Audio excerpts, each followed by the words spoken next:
Aujourd'hui encore, à la fin du XXe siècle, on assiste à de bien étranges phénomènes. En de nombreux points du globe, des navires et des avions se volatilisent sans que personne ne puisse donner d'explication satisfaisante à leur disparition. La Lloyd's, la toute première compagnie d'assurance maritime au monde, repose sur une tradition vieille de 3 siècles qui remonte à la grande époque de l'exploration.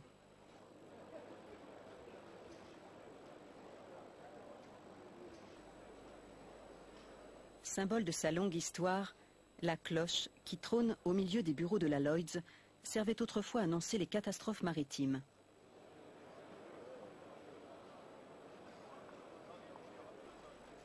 Ces immenses livres contiennent les archives de 3 siècles d'accidents maritimes. En les feuilletant, on découvre qu'aujourd'hui comme hier, des tragédies inexplicables se produisent régulièrement sur toutes les mers du globe.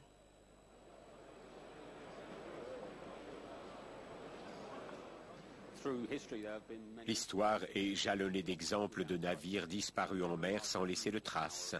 Les cas sont moins nombreux aujourd'hui, mais il en existe encore quelques-uns pour lesquels les causes n'ont pu être entièrement établies. Certaines régions du monde sont d'ailleurs connues pour leurs eaux extrêmement dangereuses. Le triangle des Bermudes, par exemple, est une zone qui se révèle parfois terriblement périlleuse.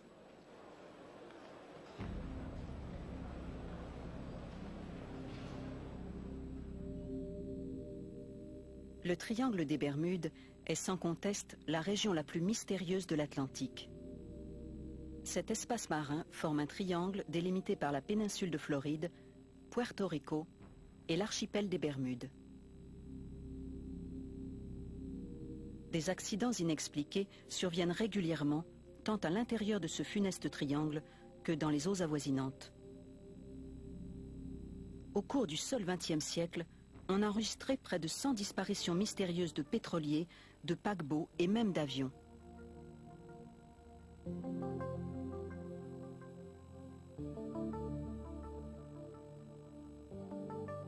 Située sur la route des ouragans, cette région voit aujourd'hui disparaître des navires sous des vagues hautes de plusieurs dizaines de mètres, frappées par des rafales de vent et des pluies d'une violence inouïe. Même si les cyclones tropicaux sont à l'origine de la plupart de ces disparitions, les ouragans sont loin de pouvoir tout expliquer.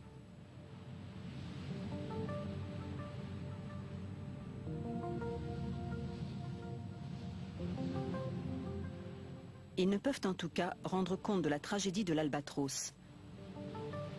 Il y a 37 ans, ce voilier sombra brusquement au large de la Floride, emportant avec lui 6 des 19 membres de l'équipage.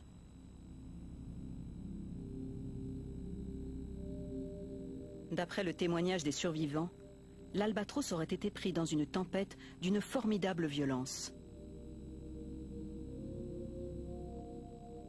Curieusement, pourtant, le temps dans la région était au beau fixe et aucun avis de tempête n'avait été signalé. Navigateur expérimenté, M. Sheldon, le capitaine de l'Albatros, a essuyé de nombreuses tempêtes au cours de sa longue carrière de marin.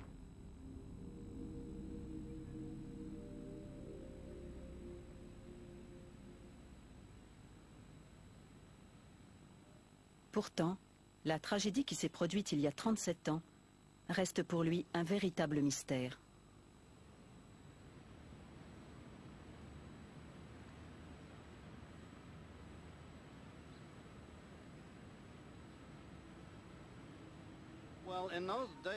C'est peut-être ce que l'on appelle un grain blanc. C'est un terme ancien qui apparaît d'ailleurs dans La Vareuse Blanche, un livre d'Herman Melville. 2 de ces personnages, des vieux marins, en parlent à un moment. C'est un grain très brusque, qui éclate sans aucun signe annonciateur.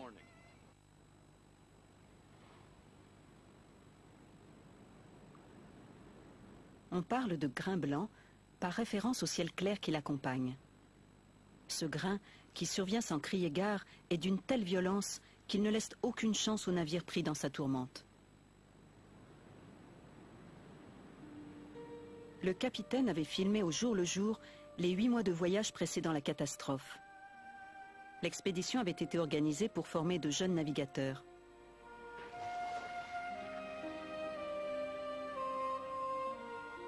C'était un grand voilier à structure d'acier, connu pour sa solidité et qui avait résisté à des rafales de vent soufflant à près de 180 km/h.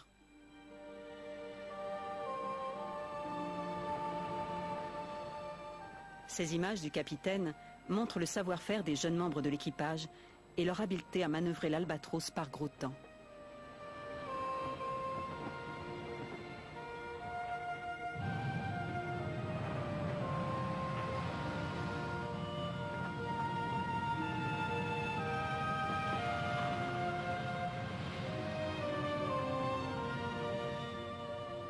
Le film se termine brusquement le 30 avril 1961, alors que le navire-école naviguait vers la Floride, sa destination finale.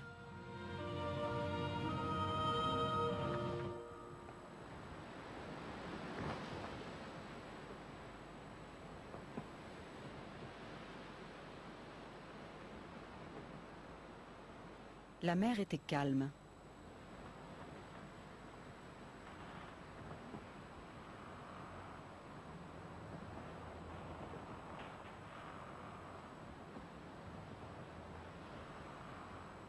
Chuck Gigg, qui avait alors 17 ans, se souvient encore parfaitement du grand beau temps qui régnait le matin de la tragédie.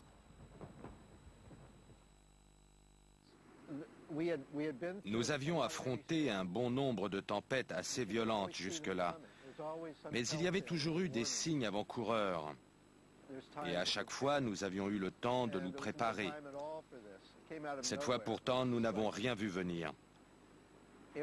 C'est comme s'il faisait soleil, comme aujourd'hui, que le ciel était parfaitement dégagé et que soudain il se mettait à neiger, sans que personne ne puisse expliquer le phénomène. D'après le journal de Chuck Gigg, le 2 mai au matin, vers 8h30, un violent coup de vent s'abattit soudain sur l'Albatros qui approchait des côtes de Floride. Frappé par une rafale d'une violence inouïe, le bateau sombra sans que l'équipage ait eu le temps de démater.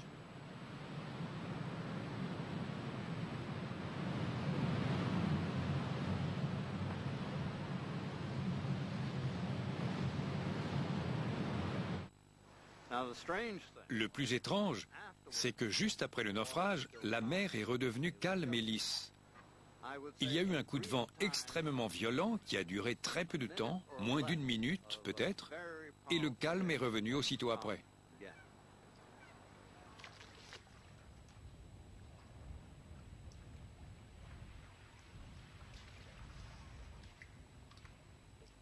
Une tempête qui s'abat brusquement sur une mer parfaitement calme et qui disparaît aussi vite et aussi mystérieusement qu'elle est arrivée.